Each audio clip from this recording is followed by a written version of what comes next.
My 8-year-old son was being bullied at his new school because of the burn scars on his arms.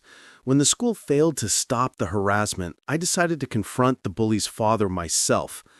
I expected anger, denial, maybe even a fight. What I didn't expect was for this stranger to look at my son's scars and whisper, "I know those scars." I had no idea who the man standing in front of me was. Before we begin, I'd love to know, have you ever discovered an unexpected connection with someone that changed your perspective completely? Share your experience in the comments below. And please subscribe for more stories about the power of human connection and second chances. Now, let me take you back to the day when my son's scars revealed a truth that would change both our lives forever. I'd been a single father for 5 years now, ever since the apartment fire that took my wife Hannah and left my 3-year-old son Ethan with burn scars covering 30% of his body. The physical scars had healed as well as they could, but the emotional ones, for both of us, were still raw. Ethan was 8 now, a bright, sensitive kid who loved dinosaurs and building with Legos. He was also incredibly resilient, having adapted to life with his scars better than I had ever imagined possible. But that resilience was being tested at his new school in ways that broke my heart.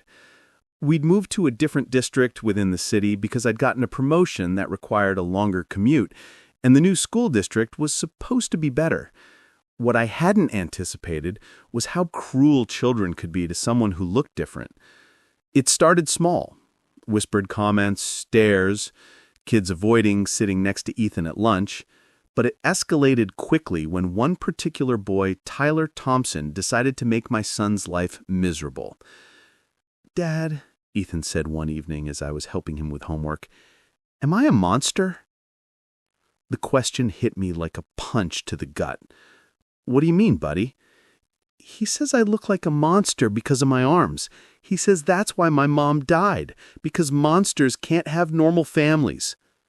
I felt rage building in my chest, the kind of protective fury that only a parent can understand. "Ethan, look at me," I said, kneeling down to his level. "You are not a monster. You are brave and kind and smart and the best son any dad could ask for. Those scars on your arms, they're proof that you're a survivor. They're proof that you're stronger than anything life can throw at you." Then why does Tyler say those things? Because some people don't understand that being different doesn't mean being less. And sometimes when people don't understand something, they get scared, and when they get scared, they say mean things. But my reassurances weren't enough to stop what was happening at school. The bullying got worse. Tyler convinced other kids to avoid Ethan, calling him the burned kid and making up stories about how his scars were contagious. Ethan started having nightmares again, something that hadn't happened in over a year. He begged me not to make him go to school. I tried working with the school first. I met with Ethan's teacher, Mrs. Alvarez, who was sympathetic but seemed overwhelmed. "Mr. Walsh, I've spoken to Tyler several times. I've also contacted his parents, but honestly, bullying is such a complex issue, and Tyler is, well, he's dealing with some challenges at home." "What kind of challenges?" I asked. I can't share specifics due to privacy concerns, but let's just say his family situation is complicated. His father is struggling with some personal issues. I met with the principal next, a well-meaning woman named Dr. Norris, who spoke in educational jargon about restorative justice and conflict resolution strategies. "We're implementing a comprehensive anti-bullying program," she assured me. "Tyler will be participating in peer mediation sessions, and we're going to have a school-wide assembly about acceptance and inclusion." But weeks passed, and nothing changed.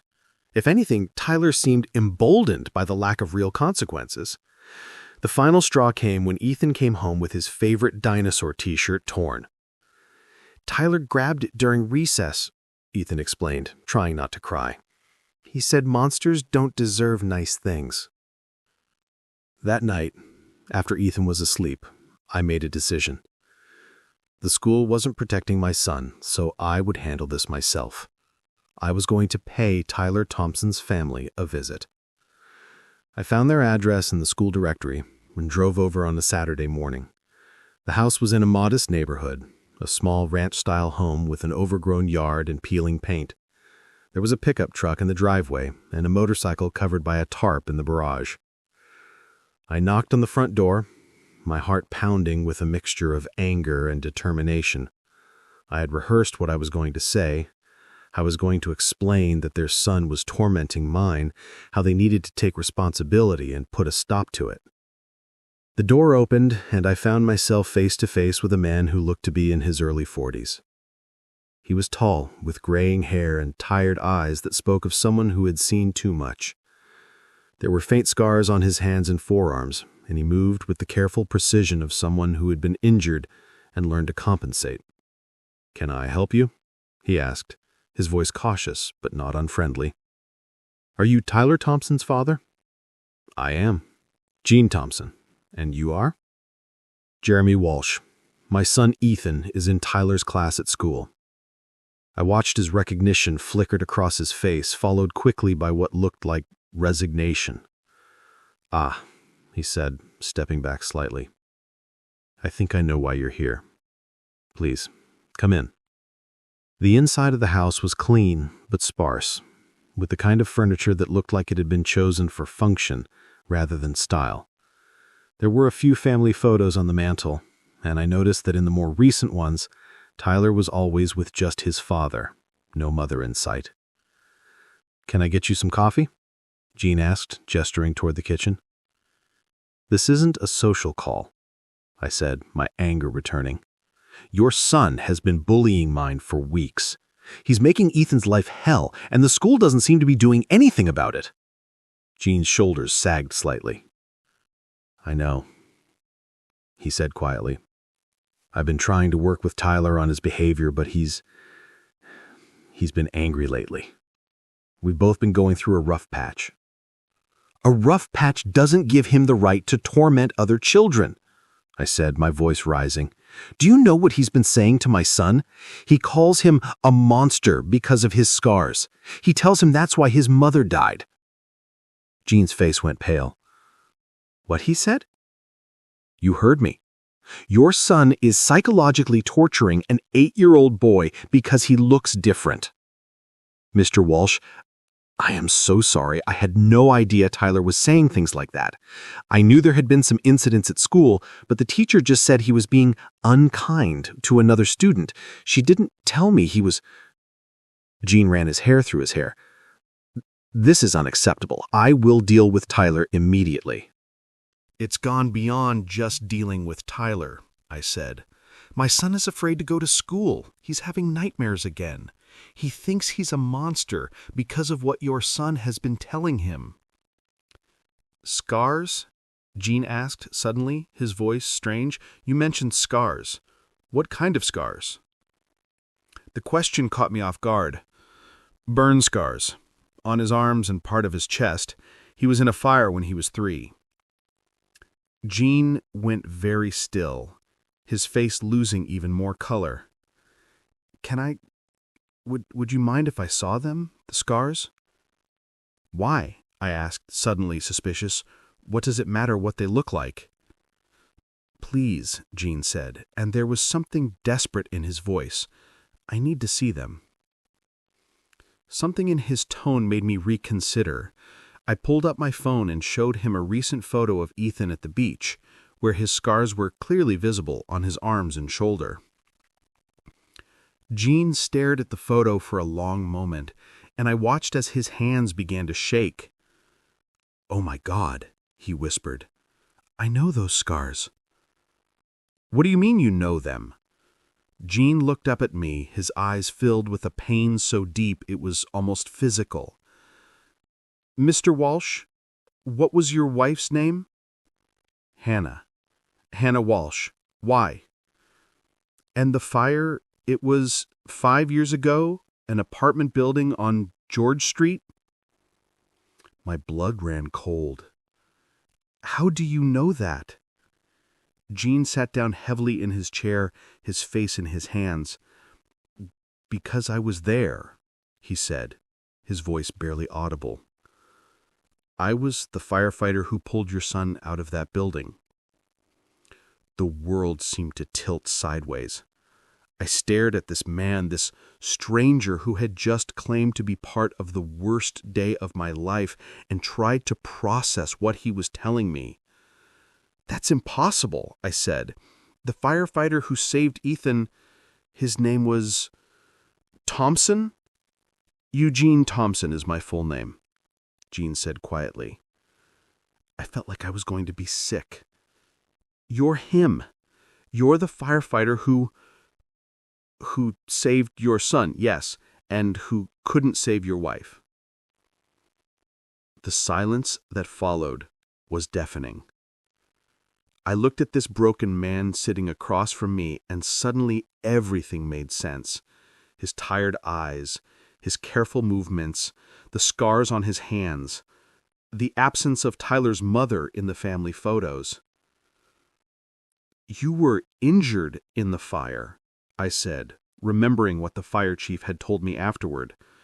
"The firefighter who saved Ethan was hurt when part of the ceiling collapsed." Jean nodded, rolling up his sleeves to reveal more extensive scarring on his arms. "Crushed my left shoulder, broke 3 ribs, second-degree burns on my arms and back. But that wasn't the worst of it." "What was the worst of it?" "The worst of it was that I could only make one trip up those stairs before the building became too unstable. I had to choose. I could save your son, or I could try to reach your wife. I couldn't do both." I felt tears starting to fall, but they weren't tears of anger anymore. They were tears of understanding, of recognition, of shared grief. "You saved my son," I said quietly. "But I couldn't save your wife. I've carried that with me every day for 5 years. The knowledge that I made a choice, and because of that choice, a woman died and a little boy lost his mother." "Jean," I said, and my voice was steady now, "you didn't make a choice. You made the only choice you could make. You saved a 3-year-old child. But your wife—" "My wife was already unconscious from smoke inhalation when you got there. The fire chief told me afterward. She wouldn't have survived even if you had reached her first. But Ethan was still conscious, still fighting. You saved the one person who could be saved." Jean looked up at me with surprise. "You don't blame me?" "Blame you? Jean, I've spent 5 years grateful to a firefighter named Eugene Thompson who risked his life to save my son. I never imagined I'd get the chance to thank him in person." We sat in silence for a moment, both of us processing the impossible coincidence that had brought us together. "Is that why you left the fire department?" I asked. Jean nodded. "The physical injuries healed mostly, but the emotional ones? I started drinking, started having panic attacks every time the alarm went off. I couldn't do the job anymore, couldn't trust myself to make those kinds of decisions."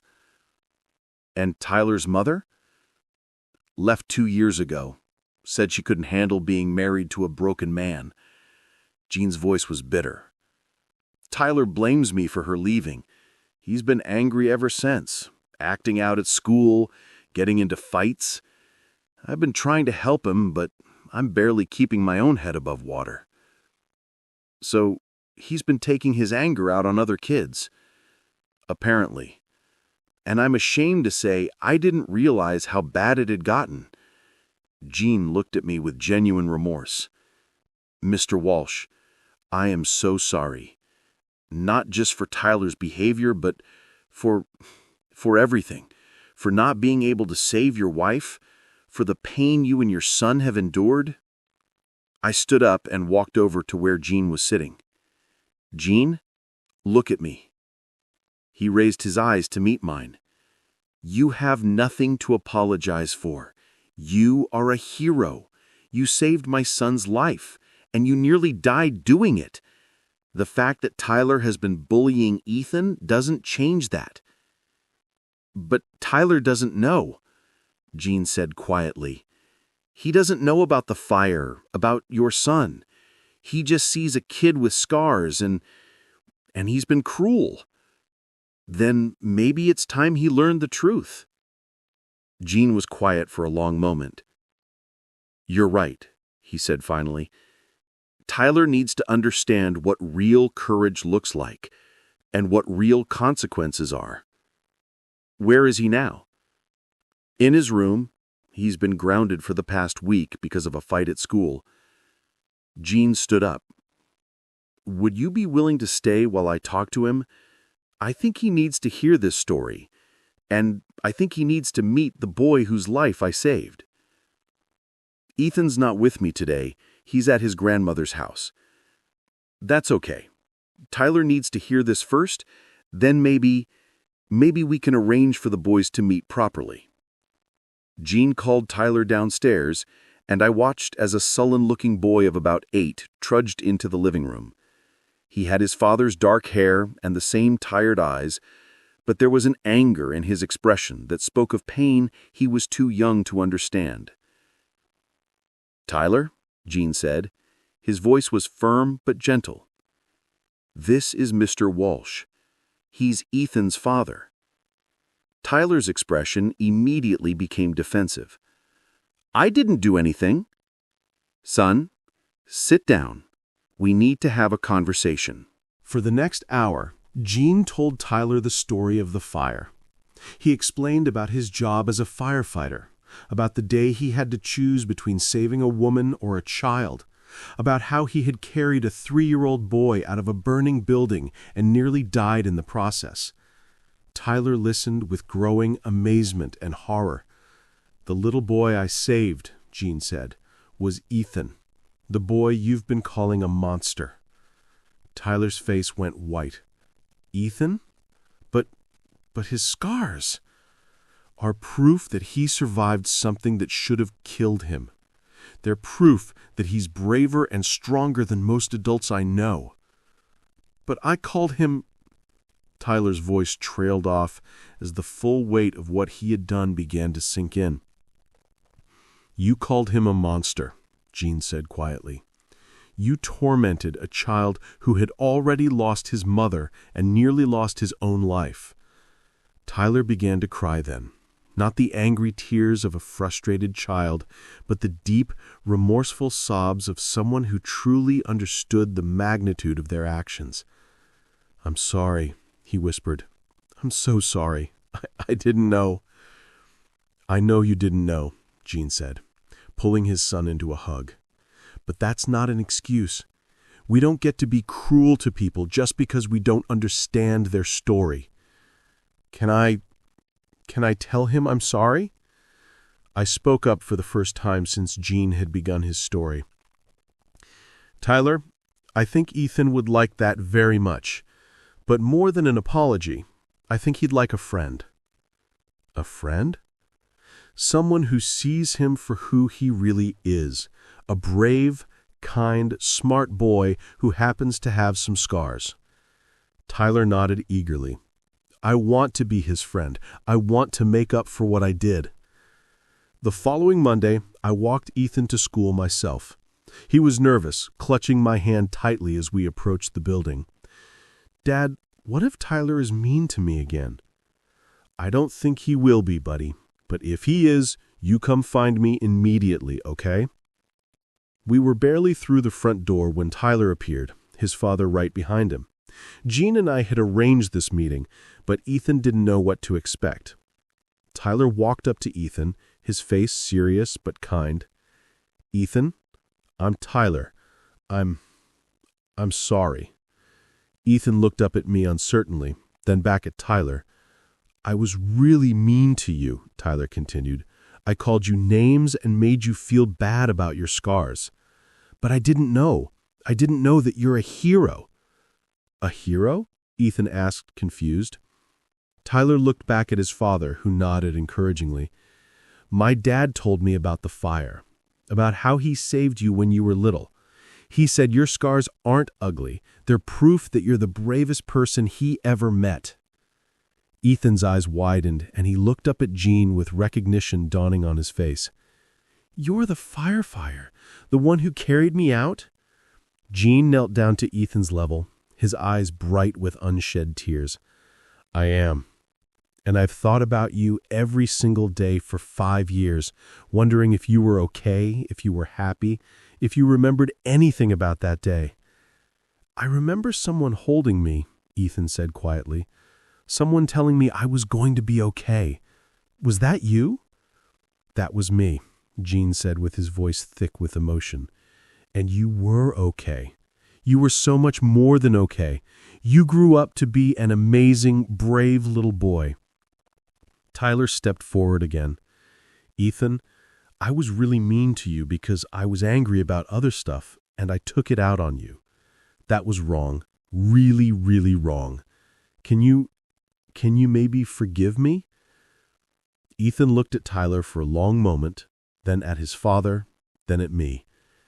My dad always says that forgiveness is a gift we give ourselves, not just other people. That's right, buddy. Okay, Ethan said to Tyler. I forgive you, but you have to promise not to be mean to other kids who look different. I promise, Tyler said solemnly. And can we be friends? I could show you my Lego collection. Your dad said you like building things. For the first time in weeks, I saw Ethan's face light up with genuine excitement. You have Legos? What kind? All kinds. I have the big Millennium Falcon and some dinosaur sets and... As the boys began chattering about their shared interests, Jean and I stepped aside. Thank you, he said quietly, for bringing him here today, for letting Tyler apologize, for forgiving me. Jean, there's nothing to forgive, but I do have something to ask you. Anything. Ethan's been having some tough days lately, not just because of the bullying, but because he's been asking more questions about the fire, about his mother, about what happened that day. I think it might help him to hear the story from you, to understand that someone fought for him, that someone risked everything to save him. Jean nodded. I'd be honored to tell him, whenever you think he's ready. How about this weekend?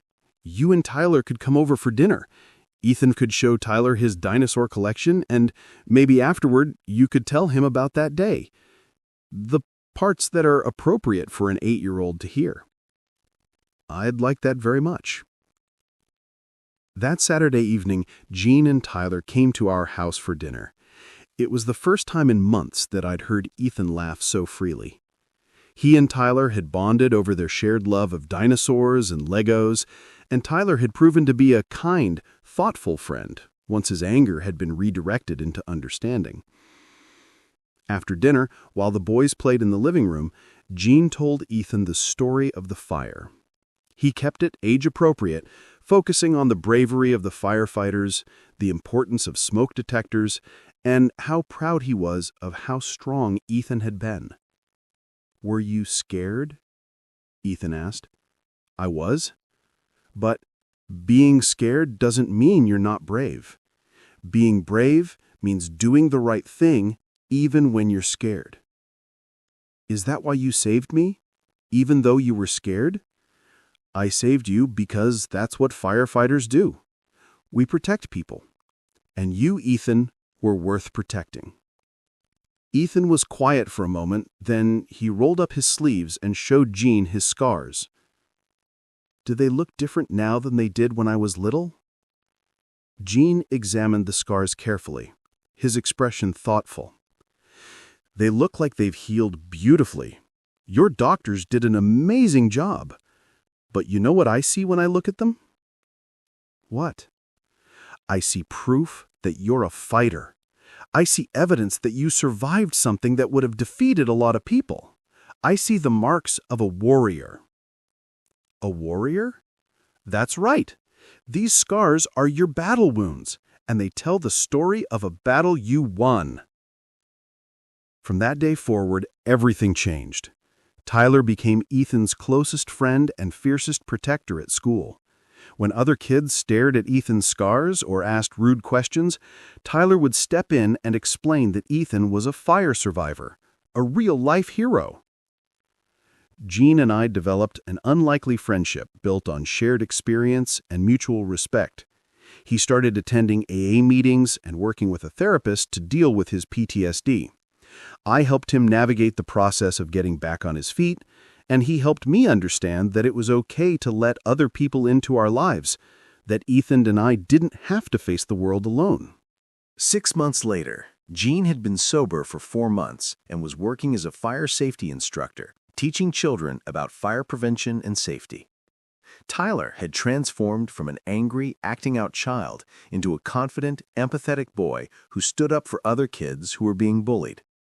"You know what's funny?" Gene said one evening as we watched the boys playing in my backyard. "I spent 5 years thinking I had failed that day, thinking I hadn't done enough, hadn't saved enough. And now? Now I realized that saving Ethan wasn't just about that one day. It was about giving him the chance to become who he is now. It was about giving you the chance to raise an incredible kid. It was about creating a ripple effect that's still spreading." What do you mean? Look at Tyler. A few months ago, he was angry and hurting and taking it out on other kids. Now he's learned about courage and compassion and standing up for people who need help. That's because of Ethan. That's because of the example your son set. I watched as Ethan patiently helped Tyler build a complicated Lego structure, the two boys working together with the easy camaraderie of true friends. "You're right," I said. "Ethan's scars used to be a source of shame for him. Now they're a source of strength. And Tyler's learned that real strength isn't about making other people feel small. It's about lifting them up." A year later, Gene was back to full-time work as a fire safety coordinator for the school district. Tyler and Ethan were inseparable best friends, and I had learned that sometimes the most unexpected connections can become the most meaningful relationships in our lives. The scars that had once made my son a target for bullying had become the bridge that connected our family to people who understood our journey in ways no one else could. Gene had saved Ethan's life in that fire 5 years ago, but in many ways, Ethan had saved Gene's life too, by giving him a chance to see that his actions that day had mattered, that the choice he'd made had been the right one, that he was still the hero he'd always been.